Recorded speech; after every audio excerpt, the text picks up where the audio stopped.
always be the one you wanna call when it's cold outside. I will always be the one that's right here standing by your side. Open up your heart and let me in. नमस्कार दोस्तों and welcome to my channel. कैसे हैं आप सब? उम्मीद है सब बढ़िया होंगे। और आज हम सीबीएसई क्लास 12th का जो डिटरमिनेंट चैप्टर है उसकी जो मिसलिनियस एक्सरसाइज है वो इस वीडियो के अंदर करेंगे। तो जो क्वेश्चन नंबर 3 है वहाँ तक हम ऑलरेडी सॉल्व कर चुके हैं। ये क्वेश्चन नंबर 4 है। If A B and C are real numbers, A B और सी रियल नंबर हैं, then delta is equals to this is equals to 0। देखो एक मिनट में इसको ओवर करती हूँ। आपको क्या बोला है क्वेश्चन नंबर 4 के अंदर? ए बी और जो सी है, यहाँ पे बी सी और जो ए दिखाई दे रहे हैं ये सारे के सारे क्या हैं? रियल नंबर हैं। देन और आपको बोला है कि जो डिटर्मिनेंट की वैल्यू आएगी, ये आपको वैल्यू दिखाई दे रही है, इसको जब सॉल्व करोगे जो डिटर्मिनेंट की वैल्यू आएगी वो किसके इक्वल है? 0 के इक्वल है। Show that either A plus B plus C is equals to 0 और A is equals to B is equals to C. आपको बोला है कि आपको इन दोनों में से कोई भी एक चीज यहाँ पे शो करनी है कि ये जो डिटर्मिनेंट है इसके लिए a प्लस बी प्लस में c की वैल्यू 0 के इक्वल आनी चाहिए या फिर ये तीनों आपस में इक्वल आने चाहिए। ठीक है। अगर आप ध्यान से देखते हो क्वेश्चन को तो आपको कहीं ना कहीं बोला है कि जैसे कि ये जो आपके डिटर्मिनेंट की वैल्यू है 0 के इक्वल आएंगे, तो कहीं से आप आइडिया लगा सकते हो कि a प्लस में b प्लस में c अगर ये वैल्यू आ जाती है या फिर यहाँ से हम कॉमन लेते हैं a प्लस बी प्लस में c की वैल्यू, तो हम इसको 0 के इक्वल प्रूव कर सकते हैं, शो कर सकते हैं। ठीक है। तो हम क्या चाहते हैं कि जो डिटर्मिनेंट है इसके अंदर से हम a प्लस बी प्लस सी को बाहर कॉमन ले लें ताकि बाद में हम a प्लस बी प्लस में c इक्वल्स टू 0 को शो कर सकें। जब आप इस क्वेश्चन को सॉल्व करोगे तो जो आपका आंसर आएगा ना, एक ही समय पे आप दोनों चीज़ों को सॉल्व कर पाओगे, यानी कि एक ही समय पे आपकी दोनों चीज़ें जो है वो प्रूव हो जाएंगी। तो आपको करना क्या है कि ये जो डिटर्मिनेंट है सबसे पहले इसको सॉल्व करेंगे, क्योंकि इसकी जो सॉल्व करने के बाद डिटर्मिनेंट की वैल्यू आएगी वो 0 के इक्वल रहेगी। ठीक है। तो इसका आंसर देखते हैं। और यहाँ पे आपको ये मेंशन करके नहीं गिवन है कि आपको यहाँ पे एलिमेंट्री ऑपरेशन लगाना है, यहाँ पे आपको प्रॉपर्टी यूज करनी है या फिर आपको यहाँ पे एक्सपेंड करना है डिटर्मिनेंट के लिए, ऐसा कुछ भी नहीं है। आपको जो इजी लगता है वो कर सकते हैं। तो सबसे पहले हम क्या करेंगे, इस डिटर्मिनेंट की वैल्यू को सॉल्व करेंगे। तो मैं यहाँ लिख देती हूँ सॉल्विंग डेल्टा। ठीक है। यानी कि डिटर्मिनेंट की वैल्यू को हम सॉल्व करेंगे और सबसे पहले मैं यहाँ पे एक बार लिख देती हूँ हमारे डिटर्मिनेंट की वैल्यू है क्या? बी प्लस सी प्लस ए प्लस बी, सी प्लस ए प्लस बी प्लस सी, और यहाँ पे है ए प्लस में बी प्लस में सी प्लस में ए। ये जो वैल्यू है इसको भी हमें सॉल्व करना है। और मैंने आपको क्या बताया कि हम क्या चाहते हैं यहाँ पे? हम चाहते हैं कि ए प्लस बी प्लस में सी हम यहाँ से कॉमन ले सकें। तो अगर आप ध्यान से देखते हो, अगर आप तीनों जो रो हैं, रो नंबर 1, रो नंबर 2 और जो रो नंबर 3 है, अगर इनको ऐड कर देते हो, ठीक है। देखो मैं यहाँ पे लिखती हूँ मैं क्या बात कर रही हूँ यहाँ पे, अप्लाइंग। अगर आप क्या करते हो, रो नंबर 1 के ऊपर ये प्रॉपर्टी अप्लाई करते हो, यहाँ पे हम इसको एज अ प्रॉपर्टी ट्रीट करेंगे। यहाँ पे हम एलिमेंट्री ऑपरेशन नहीं यूज कर रहे हैं क्योंकि यहाँ पे हमें इनवर्स की जरूरत नहीं है। ठीक है। तो हम क्या कर रहे हैं, यहाँ पे प्रॉपर्टी यूज कर रहे हैं। और प्रॉपर्टी ये होती है कि आप किसी भी रो या किसी भी कॉलम के अंदर क्या कर सकते हो, दूसरे कॉलम या फिर रो के एलिमेंट्स को ऐड कर सकते हो। लेकिन रूल ये रहेगा कि रो के अंदर दूसरी रो के एलिमेंट को ऐड कर सकते हो। ऐसा नहीं कि रो में बैठ के कॉलम ऐड कर रहे हो, नहीं, ऐसा नहीं है। आप क्या कर सकते हो, किसी भी रो के अंदर दूसरी रो के एलिमेंट्स को किसी भी एक कांस्टेंट से मल्टीप्लाई करके ऐड कर सकते हो या फिर जैसे वो हैं वैसे भी ऐड कर सकते हो। डिटर्मिनेंट की वैल्यू चेंज नहीं होती है। ठीक है। तो हम यहाँ पे अप्लाई क्या करने वाले हैं कि जो रो नंबर 1 है इसके ऊपर प्रॉपर्टी अप्लाई करेंगे कि R1 प्लस में R2 प्लस में R3 हम क्या करेंगे, जो तीनों रो हैं उनको ऐड कर देंगे। ऐसा करने से क्या होगा, a प्लस बी प्लस में सी हमारा कॉमन आ जाएगा। ठीक है। तो इस तरीके के जो क्वेश्चन होते हैं, जो आपको ऑलरेडी बोला होता है कि ये प्रूव करना है, ये शो करना है, आपको उसी के एक्सपेक्ट से, उसी के तरीके से आपको क्वेश्चन को समझना होता है, उसी के हिसाब से इसको सॉल्व करना होता है। ठीक है। ये अप्लाई कर देते हैं। तो देखो यहाँ पे डिटर्मिनेंट की वैल्यू कितनी आएगी, ये देखो, ये आपके पास क्या हो जाएगा, b प्लस में b हो जाएगा 2b, प्लस में c हो जाएगा 2c, प्लस में a हो जाएगा 2a। ठीक है। फिर अगर आप ध्यान से देखते हो, इनसे अगर 2 कॉमन लोगे तो यहाँ पे 2 कॉमन आ जाएगा, a प्लस बी प्लस में c बच जाएगा। उसी तरह यहाँ पे c प्लस में c हो जाएगा 2c, a प्लस ए हो जाएगा जी 2a, प्लस में b प्लस में b हो जाएगा आपके पास 2b, और यहाँ पे भी हो जाएगा 2a प्लस में 2b प्लस में 2c। इतनी बात समझ में आ गई है? अब ये जो हमने प्रॉपर्टी अप्लाई की है सिर्फ और सिर्फ रो नंबर 1 पे की थी, तो जो रो नंबर 2 और जो रो नंबर 3 है उनके ऊपर कोई भी प्रॉपर्टी अप्लाई नहीं हुई, यानी कि इनके एलिमेंट जैसे पहले थे वैसे ही रहेंगे। तो इनको यहाँ पे लिख देते हैं। ठीक है। तो ये लिख दिए। अब हम क्या करेंगे, रो नंबर 1 से सबसे पहले तो 2 को कॉमन लेके लिखते हैं कि हमारे पास क्या वैल्यू बन रही है। ठीक है। तो आप अभी 12th क्लास के अंदर, मुझे पता है आपने ये ऑलरेडी कर लिया होगा। एक बार आपको थोड़ी बहुत हिंट चाहिए होती है ना, और फिर आप बाकी तो खुद ही कर लेते हो एकदम। ठीक है। तो a प्लस बी प्लस में c, फिर यहाँ पे a प्लस में b, b प्लस में c, फिर यहाँ पे 2 कॉमन ले लेंगे, a प्लस बी प्लस में c, और यहाँ पे क्या बचेगा, b प्लस में c बचेगा, c प्लस में a बचेगा। अब हम क्या करेंगे, ये जो 2 इंटू में a प्लस में b प्लस में c है, हम इसको रो नंबर 1 से बाहर यानी कि कॉमन ले लेते हैं। ठीक है, तो नेक्स्ट पेज पे इसको मैं कॉमन लेकर लिखती हूँ। ठीक है, तो नेक्स्ट पेज पे मैंने रो नंबर 1 से 2 इंटू में a प्लस बी प्लस में c को बाहर कॉमन लेकर लिख दिया है। अब ये आपके पास वैल्यू बची है। अब जो रो नंबर 1 है इसके सारे एलिमेंट्स हमारे 1 बन गए हैं। अब मैंने आपको ये भी बताया था कि जिस समय प्रॉपर्टी अप्लाई करते हो या फिर एलिमेंट्री ऑपरेशन अप्लाई करते हो, अगर आपके किसी भी रो के अंदर या फिर किसी भी कॉलम के अंदर जीरो आ जाती है, 2 जीरो, ठीक है, 2 जो एलिमेंट है वो जीरो बन जाते हैं, तब वहाँ पे आप इसको एक्सपेंड कर सकते हो। वो आपके लिए बहुत ही ईजी वे होती है। तो हम क्या करेंगे, यहाँ पे 1 है, अब 1 है तो 1 को आप जीरो बना सकते हो। कैसे बना सकते हो, इस 1 में से ये जो कॉलम नंबर सेकंड, अगर इसे कॉलम नंबर 3 को माइनस करोगे तो यहाँ जीरो आ जाएगा, है ना। अब आपके पास क्या है, 3 ऑप्शन से आप क्या कर सकते हो, किसी भी 2 कॉलम के फर्स्ट एलिमेंट को जीरो बना सकते हो। तो हम क्या करते हैं, एक तो कॉलम नंबर सेकंड के एलिमेंट को हम जीरो बनाएंगे, उसके अंदर हम क्या करते हैं, कॉलम नंबर सेकंड में से अगर कॉलम नंबर 1 को माइनस करोगे तो भी यहाँ पे जीरो आएगा, कॉलम नंबर 3 को करोगे तो भी जीरो आएगा। ठीक है, ये आपके ऊपर डिपेंड करता है, आपकी मर्जी है। आंसर सेम आने वाला है, वही आने वाला है। तो हम क्या करते हैं, कॉलम नंबर सेकंड में से क्या करते हैं, कॉलम नंबर 1 के एलिमेंट्स को माइनस करते हैं ताकि यहाँ पे जीरो आ जाए। ठीक है, तो ऐसा करने से देखो यहाँ पे क्या आएगा, यहाँ पे है 2 इंटू में a प्लस में b प्लस में c। अब यहाँ पे हमारा जो कॉलम नंबर सेकंड है इसके ऊपर हम ये प्रॉपर्टी अप्लाई करें तो कॉलम नंबर 1 हमारा वैसा ही रहेगा, तो उसको लिख देते हैं सबसे पहले। अब हमें क्या करना है, कॉलम नंबर सेकंड से 1 को माइनस करना है, यानी कि कॉलम नंबर 1 के एलिमेंट्स को 1 माइनस 1 जीरो आ गए, यहाँ पे हमें जीरो ही चाहिए था। a प्लस में b माइनस में c माइनस में a, क्योंकि ये क्या होता है, a प्लस में b माइनस में c प्लस में a करना है, तो ये माइनस बन जाएंगे, यानी कि आपका यहाँ से a और a कैंसिल हो जाएगा तो बचेगा b माइनस में c। और उसके बाद हम क्या करेंगे, b प्लस में यहाँ पे c है, इसमें से आपको क्या माइनस करना है, आपको माइनस करना है a प्लस में b। अब आप देख सकते हो b और b कैंसिल हो जाएंगे, यानी कि c माइनस में a यहाँ पे बचेगा। अब कॉलम नंबर 3 के एलिमेंट्स वैसे ही रहेंगे, तो यहाँ पे मैंने लिख दिए हैं। अब हम क्या चाहते हैं कि यहाँ पे ये दोनों जो आपके पास कॉलम बचे हैं, हम चाहते हैं कि इनमें से हम क्या करें, एक जो है हमारे पास एलिमेंट है, पहला वाला एलिमेंट है, चाहे कॉलम नंबर 1 का लगा लो या कॉलम नंबर 3 का लगाओ, हम चाहते हैं कि उसको जीरो बना दे। तो हम क्या करते हैं, कॉलम नंबर 3 के एलिमेंट को जीरो बना लेते हैं। तो यहाँ पे 1 माइनस जीरो तो कर नहीं सकते। अब कॉलम नंबर 3 में से सेकंड को माइनस नहीं कर सकते हो, क्योंकि 1 माइनस जीरो यहाँ पे 1 ही रहेगा। तो हम क्या करेंगे, कॉलम नंबर 3 में से कॉलम नंबर 1 को माइनस कर देते हैं। तो मैं यहाँ पे लिख देती हूँ अप्लाइंग, कॉलम नंबर 3 पे अप्लाई करेंगे, कॉलम नंबर 3 में से कॉलम नंबर 1 के एलिमेंट्स को माइनस कर देते हैं।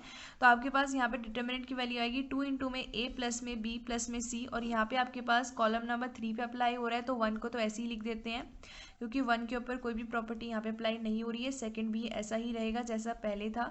अब यहाँ पे हो जाएगा 1 माइनस 1 आपके पास जीरो हो जाएगा, b प्लस में c माइनस में c प्लस में a, यानी कि c और c कैंसिल, बचेगा b माइनस में a। यहाँ पे c प्लस में a माइनस में a प्लस में b करोगे तो a और a कैंसिल, यानी आपके पास बचेगा c माइनस में b। तो ये आपके पास वैल्यू आ गई। अब हम क्या करेंगे, यहाँ पे हमारा जो कॉलम नंबर 1 है इसके अलावा हम इसको एक्सपेंड कर लेंगे, क्योंकि यहाँ पे अब 2 जीरो आ गई हैं, तो यहाँ पे हम इसको एक्सपेंड कर सकते हैं। ठीक है, तो यहाँ पे अब इसको एक्सपेंड कर लेते हैं अलोंग कॉलम नंबर 1। ऐसा करने से आई एम रियली सॉरी, मैंने कॉलम नंबर 1 कहा ना, कॉलम नंबर 1 ही है, तो हमारी रो नंबर 1 है। आई एम सॉरी, हमारी जो रो नंबर 1 है इसके अंदर 2 जीरो आ गए, यानी कि हम क्या करेंगे, रो नंबर 1 के अलोंग एक्सपेंड करेंगे। ठीक है, तो हम क्या करते हैं, यहाँ पे लिख देते हैं सबसे पहले तो एक्सपेंडिंग डिटर्मिनेंट अलोंग R1। यहाँ पे मैं लिख देती हूँ expanding determinant along R1, row number 1 के अलग इसको एक्सपेंड किया जाएगा। तो यहाँ पे देखो क्या हो जाएगी, डिटर्मिनेंट की वैल्यू मैं लिखती हूँ यहाँ पे 2 इंटू में a प्लस में b प्लस में c, तो यहाँ पे रहेगा ही। ठीक है, जब ये अप्लाई करोगे यहाँ पे तो ये देखो क्या हो जाएगा, ये रहेगा 1। अब ये वाली रो और ये वाला कॉलम कैंसिल, तो यहाँ पे बचेगा b माइनस में c, c माइनस में a, और यहाँ पे आपके पास है b माइनस में a, c माइनस में b, और ये तो हमारे जीरो रहेंगे, माइनस जीरो प्लस में जीरो। ठीक है, अब इसको आपको सॉल्व करना है। अब ये जो है वो 2 इंटू 2 ऑर्डर का है। अब आपने क्या करना है, इसको डिटर्मिनेंट का जो हमारा एक्सपेंशन होता है उसके जो हमारा 2 इंटू 2 ऑर्डर होता है, जैसे उसका डिटर्मिनेंट फाइंड करते हैं वैसे इसका डिटर्मिनेंट हम फाइंड कर लेते हैं, और उसके बाद लिखते हैं आगे क्या वैल्यू आएगी।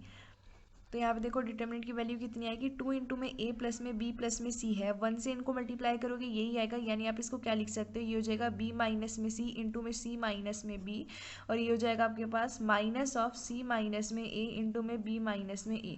अब आपके पास ये वैल्यू आई है। अब आपको क्या करना है, इसको और भी ज़्यादा सॉल्व करना है, और उसके बाद तब जाके आपके पास यहाँ पे वैल्यू आने वाली है। ठीक है, तो 1 मिनट में इसको नीचे कर लेती हूँ।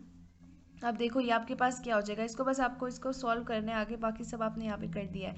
अब इनको आप मल्टीप्लाई करते हो, आप क्या करो, देखो यहाँ b माइनस सी है, यहाँ पे c माइनस में b है, तो हम क्या करते हैं, एक तो ये आपस में मल्टीप्लाई हो रही है, तो हम क्या करते हैं इन दोनों को ही c माइनस में b बना लेते हैं। इसको c माइनस में b बनाने के लिए हमें क्या करना पड़ेगा, माइनस को बाहर कॉमन लेना पड़ेगा। तो ये क्या हो जाएगा, c माइनस में b इंटू में c माइनस में b, ये दोनों मल्टीप्लाई हो रहे थे, इस वजह से जो माइनस का साइन है वो बाहर मल्टीप्लाई के रूप में ही आएगा। ठीक है, अब माइनस में देखो ये है c माइनस में a और ये वाला हमारे पास है b माइनस में a, तो आप क्या करो इनको आपस में मल्टीप्लाई कर दो। ऐसा करने से देखो ये क्या हो जाएगा, c इंटू में b, आप इसको c भी लिख लो या फिर लिख लो bc माइनस में ab माइनस में ac प्लस में a स्क्वायर। ठीक है, ये समझ में आ गया आपको कैसे आएगी। अब इसको आगे हमें सॉल्व करना है, तो नेक्स्ट पेज में इसको लिखती हूँ और उसके बाद हम इसको आगे सॉल्व करेंगे, प्रूफ करेंगे a प्लस में b प्लस में जो c है वो 0 के इक्वल है और a b और c भी आपस में इक्वल है। ठीक है, तो यहाँ पे मैंने अब नेक्स्ट पेज पे वैल्यू लिख दी, ये हमारे पास बची थी, इसे हमें और सॉल्व करना है। 2 इंटू में a प्लस में b प्लस में c ऐसे ही रहेगा और ये डिटर्मिनेंट के इक्वल चल रहा है। अब इसको ऐसे रहने देते हैं माइनस को। अब देखो यहाँ पे क्या हो रहा है, c माइनस में b इंटू में c माइनस में b है, इसको कैसे लिख सकते हो, इसको c माइनस में b का स्क्वायर लिख सकते हो, तो यहाँ पे हमने लिख दिया। अब यहाँ पे माइनस में क्या है, bc माइनस में ab माइनस में ac प्लस में a का स्क्वायर है। अब हम क्या करेंगे, यहाँ पे यूज़ करेंगे आइडेंटिटी, a माइनस में जो b होल स्क्वायर आइडेंटिटी होती है यहाँ पे इस्तेमाल करेंगे उसका। तो ये है 2 इंटू में a प्लस में b प्लस में c है, यहाँ पे आइडेंटिटी यूज़ होगी, सबसे पहले माइनस बाहर ही रहेगा, ये हो जाएगा a का स्क्वायर यानी कि c स्क्वायर प्लस में b स्क्वायर यानी कि प्लस में b स्क्वायर, माइनस में 2 इंटू में a भी होता है यानी कि c इंटू में क्या हो जाएगा, यहाँ पे b हो जाएगा। ठीक है, अब माइनस में यहाँ पे क्या चल रहा है देखो, अब ये क्या करते हैं, जो माइनस है इनको मल्टीप्लाई कर देते हैं इससे, तो ये जगह माइनस में बी सी प्लस में ए बी प्लस में ए सी और ये जगह माइनस में ए का स्क्वायर। तो ये वैल्यू आपके पास बची है, इसको भी माइनस से मल्टीप्लाई कर देते हैं सैम्बल्स को और उसके बाद लिखते हैं हमारे पास क्या वैल्यू यहाँ पे बचेगी। 2 इंटू में a प्लस में b प्लस में c यहाँ पे है, अब ये हो जाएगा माइनस सी स्क्वायर माइनस में b स्क्वायर प्लस में ये हो जाएगा 2cb माइनस में bc और यहाँ पे है प्लस में ab प्लस में ac और माइनस में a स्क्वायर। अब ये आपके पास वैल्यू बची है, यहाँ पे आपको क्या करना है, देखना है कि किस तरीके से आप यहाँ पे वैल्यूज को लिख सकते हो। ठीक है, अब आपने करना क्या है कि जैसे कि a प्लस में b प्लस में c हमें चाहिए था, अगर आप देखते हो तो यहाँ पे भी वैल्यू हम क्या चाहेंगे, यहाँ से भी हम कैसे लेंगे, देखो यहाँ पे तो ये ऑलरेडी है। अब हम क्या करेंगे, जो स्क्वायर वाली टर्म्स है जैसे कि माइनस सी स्क्वायर माइनस में बी स्क्वायर माइनस में ए स्क्वायर, इनको एक साइड लिख दो प्लस में। अब ये क्या है, सी बी है और ये भी क्या है, सी बी है, तो ये क्या हो जाएगा, देखो 2 ऑफ सी बी माइनस में सी बी कह लो या बी सी कह लो, एक ही बात है, तो ये हमारे पास सी बी बचेगा, ये समझ में आ गया। अब प्लस में हमारे पास यहाँ पे ए बी है, प्लस में क्या है, ए सी भी है। अब ये आपके पास वैल्यू बची है। अब ये जो 3 टर्म दिखाई दे रही है, आप क्या कर सकते हो, इनमें से माइनस को कॉमन ले सकते हो, तो हम क्या करेंगे, इनसे माइनस कॉमन ले लेंगे। अब यहाँ पे आपके पास क्या वैल्यू बच रही है, 2 इंटू में a प्लस में b प्लस में c। अब यहाँ पे माइनस को कॉमन ले लोगे तो इसको लिख सकते हो a स्क्वायर प्लस में b स्क्वायर प्लस में c स्क्वायर, लिख सकते हो ना इसको ऐसे, तो इसको ऐसे लिख दिया हमने। अब यहाँ पे क्या बचेगा, देखो अब यहाँ पे अगर आप ध्यान से देखते हो आपके पास ये, इनको हम ठीक से लिख देते हैं, इसको लिख देते हैं a b प्लस में इसको b c लिख देते हैं और प्लस में इसको a c लिख देते हैं। ये आपके पास वैल्यू बची है। ठीक है, अब ये दोनों क्या है, मल्टीप्लाई में है। अब यहाँ पे ध्यान से देखते हो तो जो क्वेश्चन था उसके अंदर क्या बोला था कि जो डिटर्मिनेंट की वैल्यू है ये किसके इक्वल है, ये 0 के इक्वल है। तो हम क्या करेंगे, देखो एक बार हम क्या करेंगे, इसको 0 के इक्वल करेंगे, यानी कि 2 इंटू में a प्लस में b प्लस में c क्या रहेगा, 0 के इक्वल रहेगा। तो यहाँ पे एक तरीके से आप इसको ऐसे लिख सकते हैं, आपने क्या किया वैसे समझ सकते हैं कि ये जो वैल्यू थी इसको इस साइड भेज दिया तो ये 0 के डिवाइड में आ गया, यानी कि ये बन गया 0। तो 2 इंटू में a प्लस में b प्लस में c आ गया 0 के इक्वल। अब ये जो 2 है ये इस साइड डिवाइड में चला जाएगा, यानी a प्लस में b प्लस में c की वैल्यू 0 के इक्वल आ गई है। ये हमने यहाँ पे प्रूफ कर दिया जो हमें प्रूफ करना था। ठीक है, अब आपने क्या करना है, एक बार तो आपने इसको 0 के इक्वल किया, अब की बार क्या करेंगे, इसको डिवाइड में ले जाएंगे तो ये जो वैल्यू है ये 0 के इक्वल आ जाएगी। यानी कि आप इसको कैसे लिख सकते हो, माइनस में a स्क्वायर प्लस में b स्क्वायर प्लस में जो c स्क्वायर है, अब प्लस में आपको ये माइनस क्या है बाहर है कॉमन, और यहाँ पे क्या है प्लस में ए बी प्लस में बी सी प्लस में जो ए सी है। अब आपको क्या करना है, इसको 0 के इक्वल रखना है। ठीक है, मैं इसको है ना थोड़ा नीचे करके लिखती हूँ क्योंकि ये थोड़ा बड़ा टर्म है ना।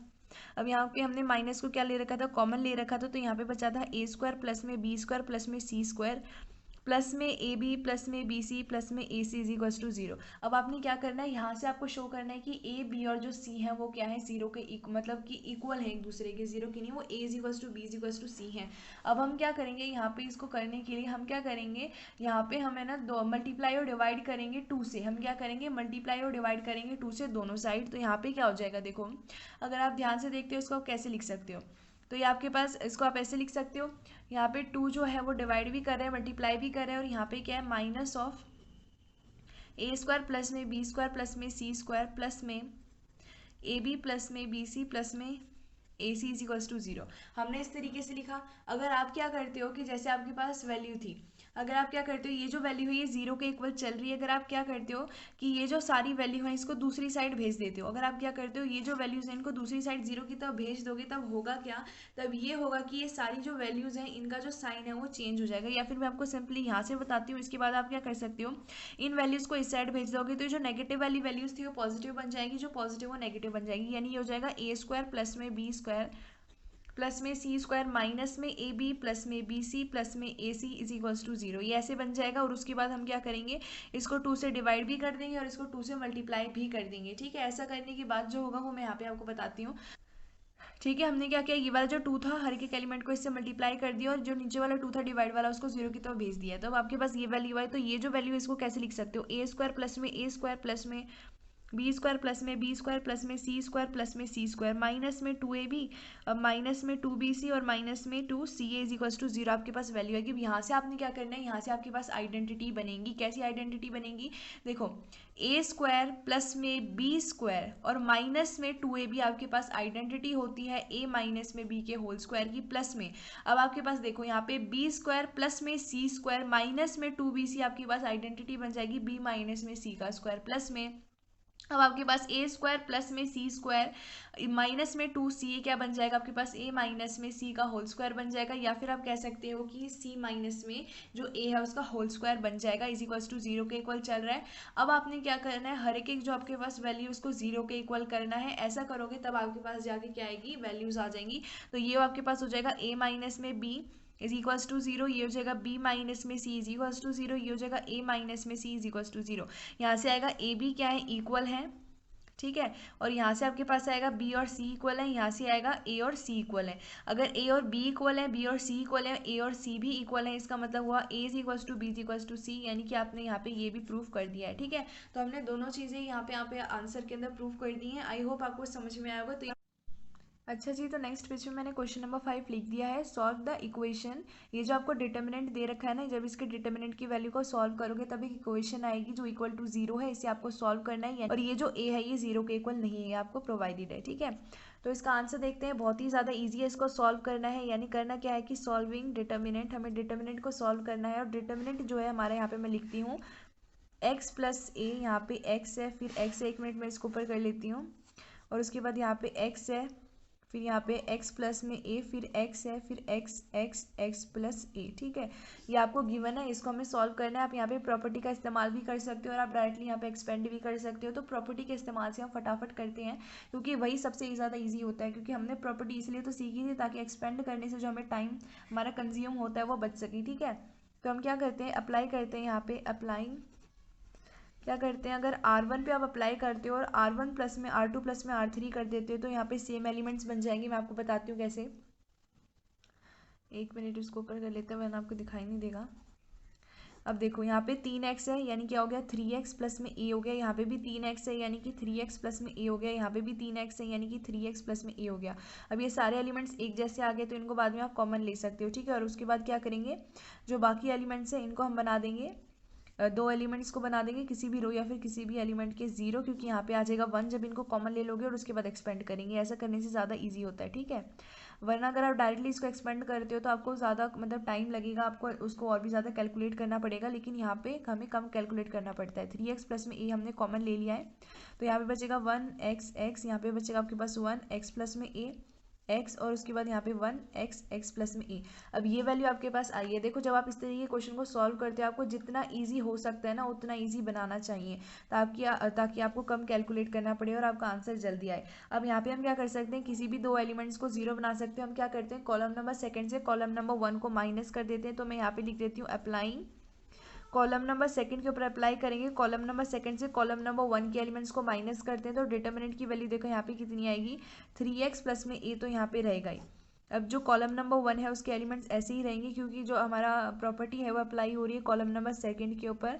तो यहाँ पे देखो क्या हो जाएगा, 1 माइनस में 1 0 हो जाएगा, x प्लस में a माइनस में x हो जाएगा, x और x कैंसिल यानी a बचेगा यहाँ पे। और उसके बाद यहाँ पे x माइनस में x यहाँ पे 0 आ जाएगा। और उसके बाद हम क्या करते हैं, यहाँ पे देखते हैं तो यहाँ पे हमारे पास प्रॉपर्टी अप्लाई नहीं हो रही है, यानी कि यहाँ पे आप डायरेक्ट लिख सकते हैं। अगर आप देखते हैं तो यहाँ पे 2 0 आ गया, आप कॉलम नंबर 2 के अलोंग यहाँ पे एक्सपेंड कर सकते हैं। लेकिन अगर आप इसको और भी ज़्यादा ईजी बनाना चाहते हैं तो आप क्या करो, जो रो नंबर 1 है ना इसके एलिमेंट्स को आप 0 बना लो, ताकि ऐसा करने से क्या हो, ये जो एलिमेंट्स है ये भी सिंप्लीफाई हो जाएंगे। तो हम क्या करते हैं, यहाँ पे आपके पास ये वैल्यू आ गई। अब हम क्या करते हैं, यहाँ पे मैं इसको काट देती हूँ, यहाँ पे मैं लिखती हूँ अप्लाइंग। हम क्या करेंगे, कॉलम नंबर 3 में से कॉलम नंबर 1 को माइनस कर देते हैं। ऐसा करने से क्या होगा, जो हमारे ये वाले एलिमेंट्स हैं ये भी इजी सिंप्लीफाई हो जाएंगे, इजी बन जाएंगे। तो यहाँ पे वैल्यू आएगी डिटर्मिनेंट की 3x प्लस में a, यहाँ पे वैल्यू हो जाएगी 1x, x यहाँ पे 0, यहाँ a और यहाँ 0, ये हो जाएगा 1 minus 1 0, x minus x 0, x plus में a माइनस में x यानी कि a। अच्छा जी, तो अप्लाई करने के बाद ये वैल्यू आ गई। अब आप क्या कर सकते हो, रो नंबर 1 के अलग एक्सपेंड कर सकते हो कॉलम नंबर 2 की या कॉलम नंबर 3 के, क्योंकि इनके अंदर 2 0 प्रेजेंट है। अगर इनके अलॉन्ग इसको एक्सपेंड करते हो डिटर्मिनेंट की, तो आपका आंसर बहुत ही जल्दी आएगा। तो नेक्स्ट पेज पे हम अलॉन्ग R1 इसको एक्सपेंड कर देते हैं। आप कॉलम नंबर 2 या कॉलम नंबर 3 के अलॉन्ग भी एक्सपेंड कर सकते हैं, उतना ही ईजिली आंसर आएगा। ठीक है, तो नेक्स्ट पेज पे करते हैं इसको। तो यहाँ पे मैंने नेक्स्ट पेज पे लिख दिया, ये हमारे डिटर्मिनेंट की वैल्यू आई है। अब हम इसको R1 के अलॉन्ग एक्सपेंड करें, यानी रो नंबर 1 के अलॉन्ग। तो आपके पास ये जो डिटर्मिनेंट है इसकी वैल्यू हो जाएगी, यहाँ पे है 1 मिनट, 3x प्लस में a है। अब यहाँ पे हमें क्या करना है, इसको एक्सपेंड करना है। तो यहाँ पे 1 रहेगा, ये वाली रो और ये वाला कॉलम कैंसिल, तो बचेगा a 0 0 और a। और उसके बाद माइनस में 0 रहेगा, इसके साथ कुछ भी मल्टीप्लाई करो 0 रहेगा, इसलिए डायरेक्टली माइनस 0 लिख दो और प्लस में 0 रहेगा। ठीक है, अब ये 2 × 2 ऑर्डर का डिटर्मिनेंट है, इसकी वैल्यू हम फाइंड कर सकते हैं। इसको फाइंड करते हैं, तो डिटर्मिनेंट की वैल्यू आएगी 3x प्लस में a। अब ये क्या हो जाएगा, देखो 1 इसको मल्टीप्लाई करेगा यही रहेगा, यानी a इंटू में a हो जाएगा a स्क्वायर माइनस में 0। तो जो डिटर्मिनेंट है इसकी वैल्यू आएगी 3x प्लस में a इंटू में ए का स्क्वायर। ठीक है, ये आपके पास वैल्यू आ रही है और ये आपस में क्या हो रहे हैं, मल्टीप्लाई हो रहे हैं। ठीक है, तो ये आपके पास वैल्यू आ गई। यहाँ पे अगर आपको देखना है कि जैसे कि क्वेश्चन के हिसाब से अगर आप देखते हो कि आपको क्या प्रोवाइडेड है कि जो डिटर्मिनेंट है इसकी वैल्यू 0 के इक्वल है। ठीक है, तो ये वैल्यू आ गई। अब हमने क्या करना है, इसकी मदद से यहाँ पे ए की वैल्यू को फाइंड करना है। आपको क्वेश्चन के अंदर गिवन था कि अब जो ए है उसकी वैल्यू 0 के इक्वल नहीं हो सकती है। यहाँ पे आपके पास 2 वैल्यूज आएंगी, लेकिन आपको वही वैल्यू यहाँ पे कंसिडर करनी है अकॉर्डिंग टू क्वेश्चन, जो 0 के इक्वल नहीं है। अगर आप देखते हो तो आप इन दोनों को 0 के इक्वल कर सकते हो। इसको कर सकते हो 3x प्लस में a इज इक्वल्स टू 0, जब इसको यहाँ पे भेज दिया। ठीक है सर जी, तो अभी जस्ट कैमरा मेरा बंद हो गया था, पता नहीं आजकल क्या प्रॉब्लम हो रखी है इसके भी। तो यहाँ पे देखो, यहाँ पे 3x प्लस में जो a इज इक्वल्स टू 0 है, हमें कैलकुलेट क्या करना है, हमें इसको सॉल्व करना था इक्वेशन को, यानी कि जो वेरिएबल x है उसकी वैल्यू फाइंड करनी थी। a हमारा कोई भी कांस्टेंट हो सकता है। और हमने क्या किया, यहाँ पे 3x प्लस में a is equals to 0 equation बनी, a is equals to minus 3x। अब x की वैल्यू चाहिए, तो -3 को इस साइड भेजिए, यानी कि a डिवाइड बाई -3, यानी x की वैल्यू आएगी -a/3। अगर आप यहाँ पे देखते हो तो ये हो जाएगा a square is equals to 0, जिससे में आपने 3x प्लस में a को 0 के डिवाइड में भेज दिया, यानी कि a square is equals to 0। यहाँ पे पॉसिबल नहीं है, क्योंकि यहाँ से हमारी a की वैल्यू 0 आ रही है, जो कि पॉसिबल नहीं है इस क्वेश्चन के अंदर, क्योंकि आपको प्रोवाइडेड है कि a की वैल्यू 0 के इक्वल नहीं हो सकती है। ठीक है, इसका मतलब ये हुआ कि ये जो क्वेश्चन है इसके अंदर आपकी x की वैल्यू कितनी आएगी, -a/3 आएगी। तो ये आपका आंसर है क्वेश्चन नंबर 5 का। तो आज की वीडियो में इतने ही, हमने 2 क्वेश्चन किए हैं, क्वेश्चन नंबर 4 और क्वेश्चन नंबर 5। नेक्स्ट वीडियो में जल्द मिलेंगे, तब तक के लिए धन्यवाद।